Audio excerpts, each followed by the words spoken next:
this is Creating Craziness, and welcome back to Herald. So in this episode, we have to find a gun, or at least the person who stole a gun. And we have to question people.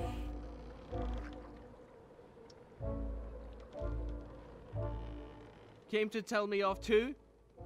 Yes, of course, that's exactly what I came here. I don't have better things to do. I told Ian I didn't believe you sick. You aren't really sick, are you? I just needed some fresh air. Of course.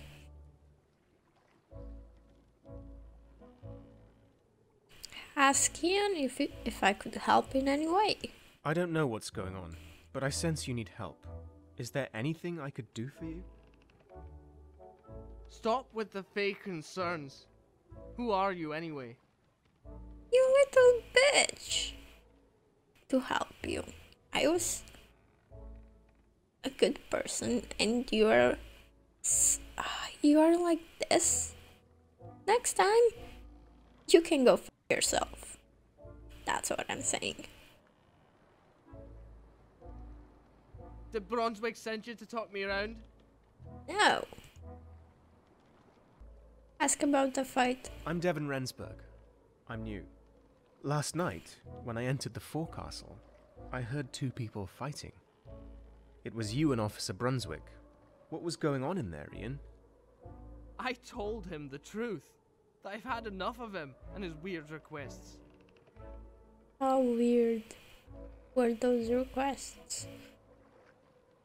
He is everywhere I go. Around every corner and in every room. He's a witch? Wizard? I don't know, probably a wizard. I'm sick of the man.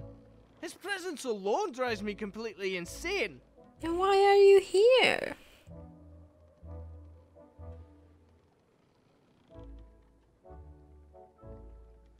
Wonder about Brunswick weird requests. What weird requests? Like, really weird? Well, on some nights, he wants me to come to his cabin. And when I do, he'll ask me to sit on the side of his bed. He's joking. Just for the voice. Oh.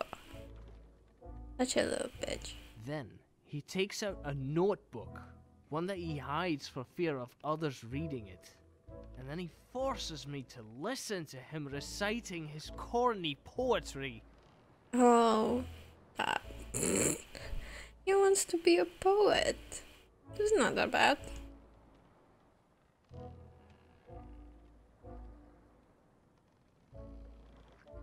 I want to know if Brunswick was hiding anything else. So, you said he hid his notebook.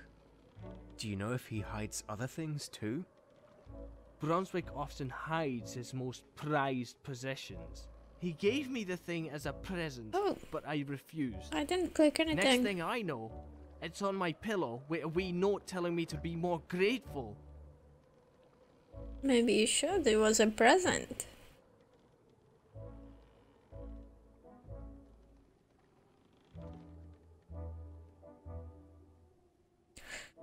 I told Ian that Brunswick was right about calling him ungrateful. I mean, he gave him a present. Didn't have to do that. Well, Brunswick was right about you. You are ungrateful. I'm not. You should look for yourself. I'm sure Brunswick is a creep. No. Maybe a little. But probably because he doesn't have any friends here. You should go to his cabin and search his bookcase. If there's anything he's hiding, it'll be there. Good to know. Let's go down.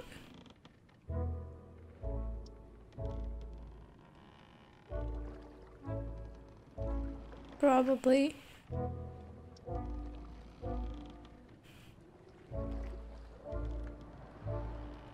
What? Oh, this is Sylvia. Oh god.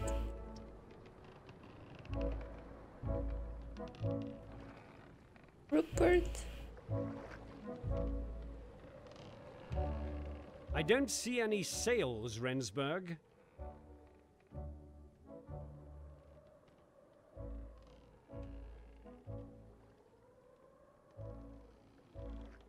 I told Brunswick I thought Ian was angry about something. I'm sorry, sir. I'm concerned about Ian. He seems angry about something. He's just being a pubescent boy, like always. Children his age can be very stubborn. He'll grow out of it. Hopefully. I told Brunswick I believe it had something to do with him. I don't think that's it, sir. I think it has something to do with you. Me? His mother? His father? According to Ian, it's always been someone else's fault. Oh, so he likes to accuse everyone but himself. Growing up, the boy was often difficult to handle. Why do you think he's here in the first place? Oh no. It was his mother, Mary, who asked me to take him in as my protege. I care about Mary and her family, so I couldn't refuse. But now, I regret that I didn't. I don't think you do. I tried to reason with Ian, tried to convince him that I only want to protect him from harm. He just doesn't believe me. What harm are you trying to protect him from?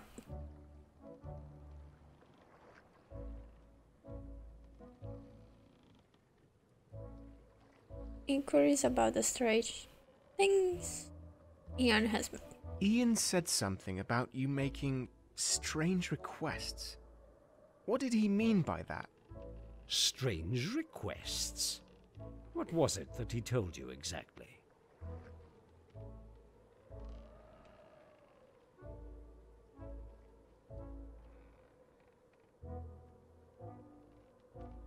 I decided it was best not to repeat Ian's accusation. Just something I heard him mention. But it probably wasn't that important, sir. Next time you think of meddling in my private affairs, at least have the common courtesy to think your questions through. Okay. I will have a word about this with the captain, Rensburg. Why? Now get back to work. We're still waiting for you to bring up those sails. Okay. Maybe I shouldn't have done that. Probably should have said to him. Yeah, it seems to be very large.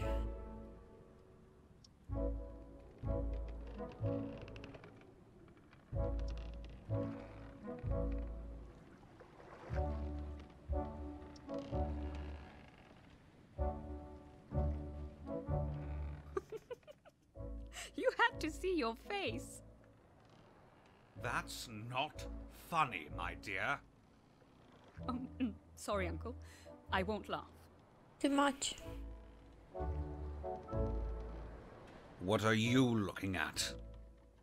Leave us. Bitch.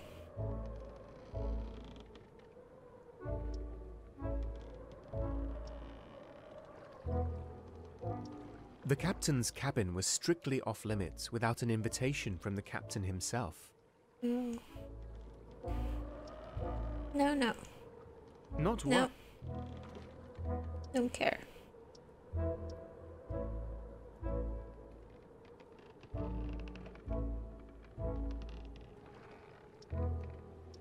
So what now? Probably go see Rensburg cabin.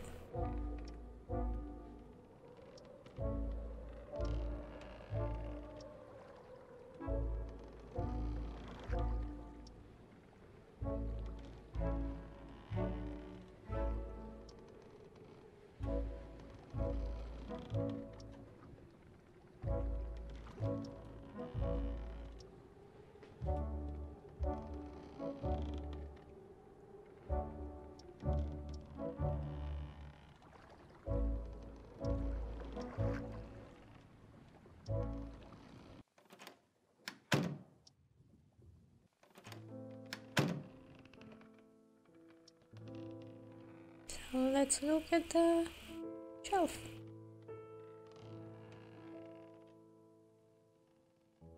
There's nothing here. The entire bookcase. On the top.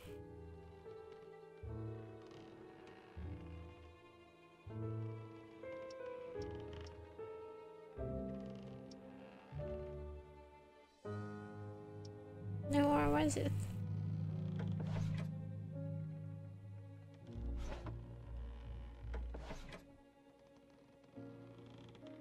No.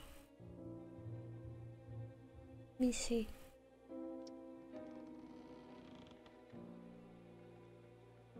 In the bookcase, yeah.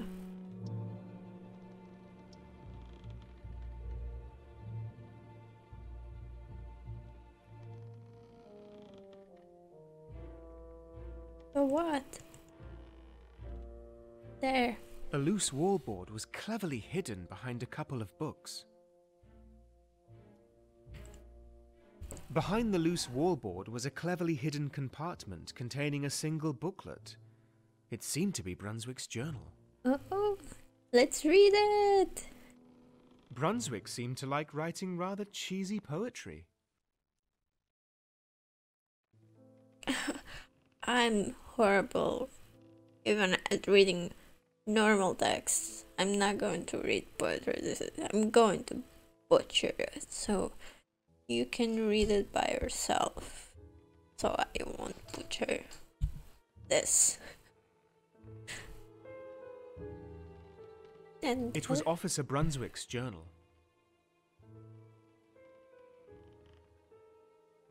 Rupert Alistair Rensburg, in which I will detail the daily event and condition of the HLV Herald's voyage from the Protectorate capital to the eastern colonies, starting on the 6th of April in the year of 1857 of our Lord. Brunswick wrote about Ian in his journal. Monday, April 6th. It is the end of the afternoon, and we are about to leave the capital harbour. Anywhere else in the world, I might well have preferred to wait anchor with more daylight left, but I know the channel like the back of my hand, and I want to take advantage of his excellence and then he want? I can understand what's wind. This kind of letter is kind of hard to read. Clever weather and proximity of the coast might provide a good opportunity for Jan to practice distance measurements if the time allows it. Lately, the boy has been doing wonderfully, despite his stubborn streak. Of navigational principle is growing by the day. His mother will be proud of him. I think I might give him my old mentor's compass for this occasion. His first real ocean voyage.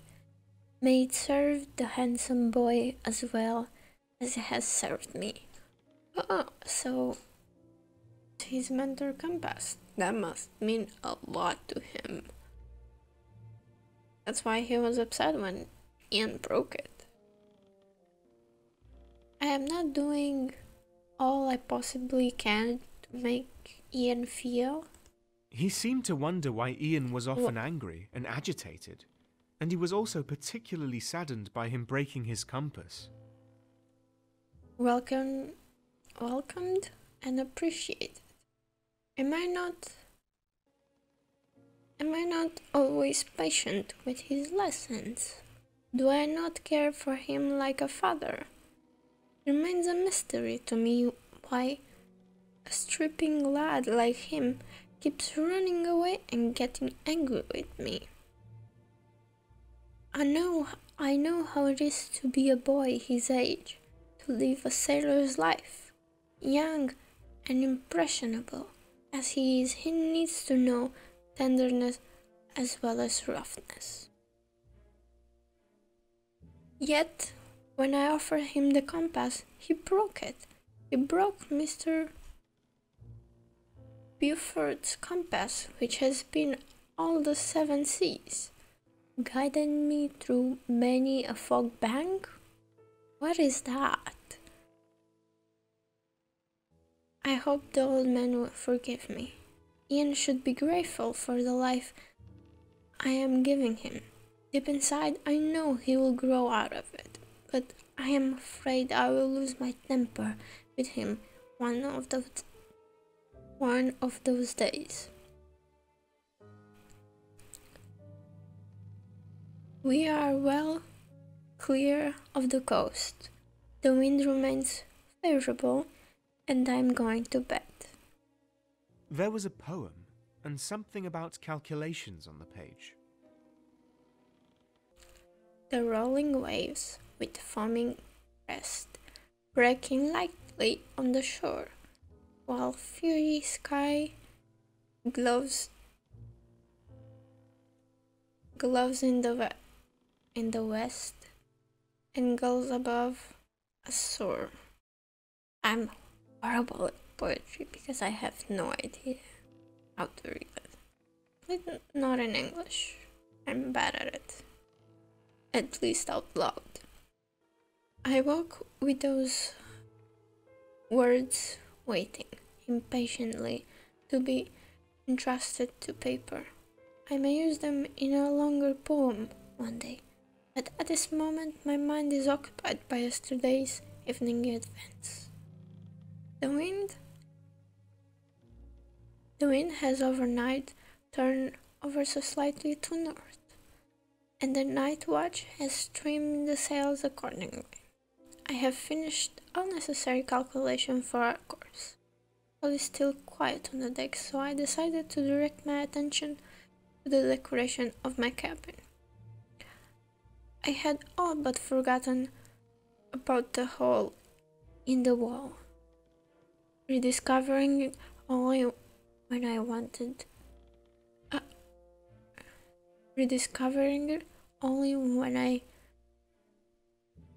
to move the painting. Oh, so there's a wall. There's a hole in the wall. Brunswick's last entry told about a hole in the wall behind one of the paintings. Yes, I read that in the last page. Naturally, that means that the painting has to stay where it is, even if it does look better on my bedside at birth. I have decided against informing Ludlow about the hole, as to not raise unnecessary discomfort. Oh, so he can hear what Ludlow says. That's very, very creepy. It has, however, reminded me of my inadvertent observation already several weeks ago, and I am in doubt, however, I should inform the captain after all.